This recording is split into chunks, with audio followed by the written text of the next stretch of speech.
Julia's favourite cat-shaped mug was scattered across her kitchen floor in pieces, having fallen victim to Jessie's rummaging. Julia sat at her kitchen counter, scratching her head as she let out a yawn. The cat clock, with its swinging tail and darting eyes, told her it was only 5 in the morning. "I had a dream," Jessie repeated, staring out into the dark garden as she filled the kettle. "I was homeless again. It felt so real." "It was just a dream," Julia offered, as comfortingly as she could. "You don't ever have to worry about being homeless again. I won't let that happen."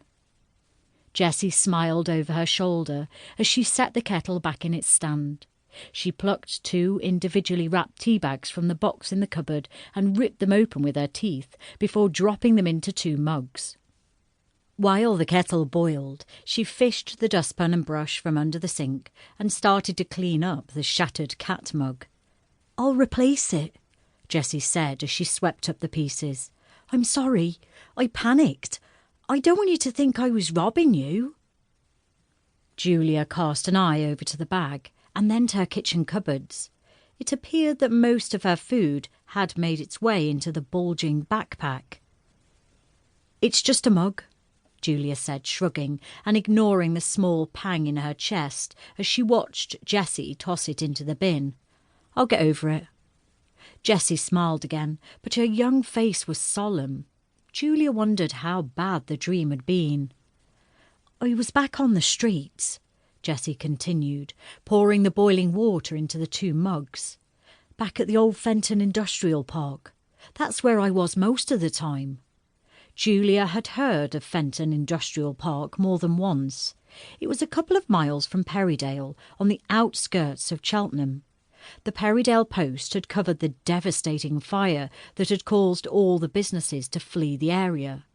What it hadn't covered was that a small community of homeless people had moved in and made the area their own soon after. But she had heard that on the Perrydale grapevine. "I know of it," Julia said with a nod, as Jessie set a cup in front of her.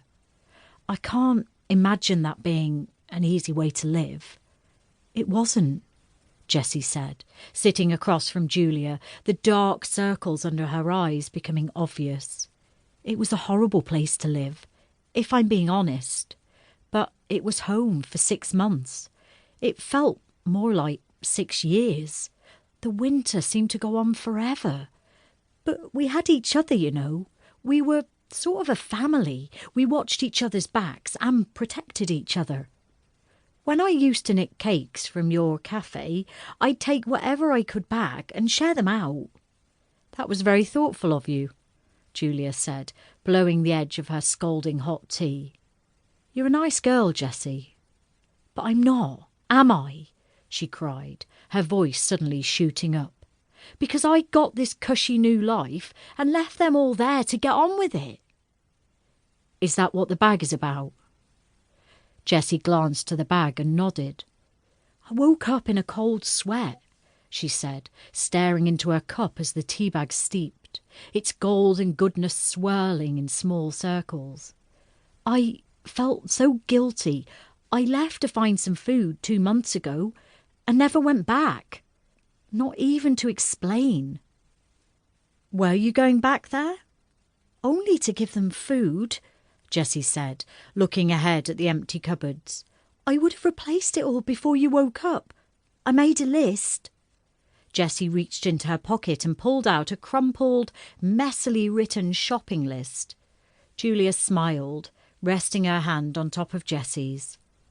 "I don't care about the food," Julia said. "As long as you're safe, that's all I care about."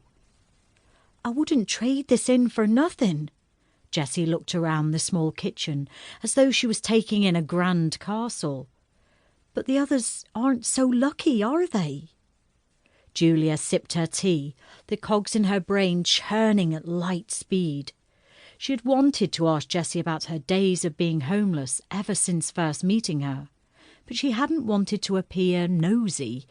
Gossiping was the #1 pastime in Perrydale, and Julia hadn't wanted Jessie to think she was just another village